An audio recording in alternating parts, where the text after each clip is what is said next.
joined again today by Umar Sadiq. How you doing? I'm good, thank you. Nice, nice. Fresh off your pro debut, I believe it was on the Frank Warren Promotions. How did it feel? You've had a lot of background, like we covered this in our most recent interview with yourself. You've done quite a bit in the boxing game as far as all the amateur experience. I remember some stories about what happened when it was to Nigeria, and then it was on the Nigerian Olympic team, etc. Yeah. Sparred with Degale. You've gone through quite a lot as far as your education in boxing is concerned. Yeah. And now you've stepped fully into the pros. How do you feel? I feel that all those things that you've mentioned have prepared me for what I'm doing now. So I feel like somebody who has served their apprenticeship and are now delivering on what they've learned. So I feel like I'm well equipped, basically. Yeah. How did it feel on that day as far as like the preparations leading up to it, you know, the whole dressing room experience, the crowd waiting? How did it feel like going through the stages? It was... I would like to give an amazing story about, you know, how special it felt, but in reality, it really felt like I was going to fight like I always have done. Shared a changing room with a number of people, as I have done in the past. Difference is you've got a much bigger arena, ring walk, lights. You've got to be a bit of an entertainer, but ultimately you get in the ring and it is just another fight with another opponent. The main difference was that this opponent wasn't trying to take my head off like most of the guys that I've been boxing, or I was boxing in the later parts of my amateur career. Why do you think he wasn't trying to take your head off? What makes you say that? Because at early stages they put people in there that I'm expected to beat. I guess, being honest, he knows the score. He knows he's there, not expecting to win. And you hit a lot of these guys a couple of times, and if they don't like what they feel, they'll just go tuck up into a shell, and that's what happened. Yeah. So now you're in a position where you're leading on to your next fight. When's that scheduled? December the 9th. Stratford, Copper Box Arena. Alright, nice. James Degale, Selby, co-headlined undercard. That's a good card to be under as well. Very good card to be on. Because you had the whole recent situation with Degale and Selby going to Frank Warren.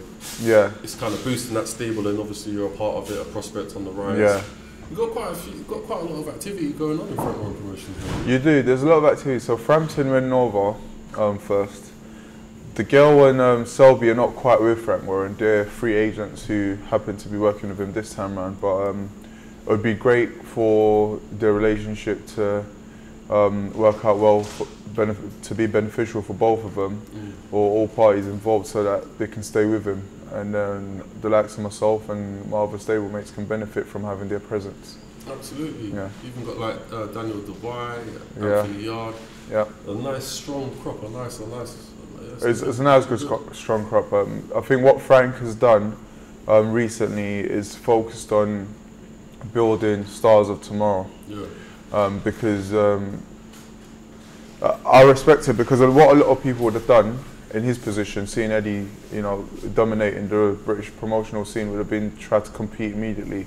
But I think what's clever about what he's done is he's thought, well, if he's so far ahead now, let's let him have that now. Let's build on tomorrow, and you're starting to see a lot of the fruits of his labour coming to light. Absolutely, yourself being one of those. Yeah. So we're on the verge of entering 2018. Yeah. How many fights do you want to get out next year? I'd love to have 8 in and around, but there are a lot of things that are outside of my control. So all I can do is push for what I want, and hopefully I get as close to it or I surpass it as possible. Are there kind of a few dates already you've got lined up, targeted, or is it more a case of... Nah, right now my focus is purely on December the 9th. Even though I'm expected to win the fight, I'm not overlooking the opponent. I'll have to stay professional, take him serious, and that's my focus right now. Do you know much about the opponent yet?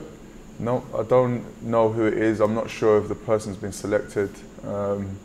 But again, if I've got to worry about these guys now, then I'm going to be shitting myself when I'm fighting for world titles. So I need to just focus on being the best person that I can be on the night.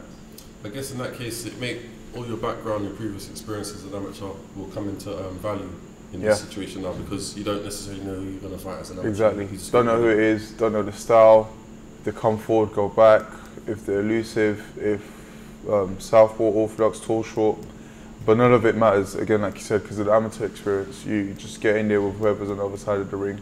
Usually someone who is a top class fighter, and you've got 3 rounds to not only work them out, but also to win. So I'm more than prepared.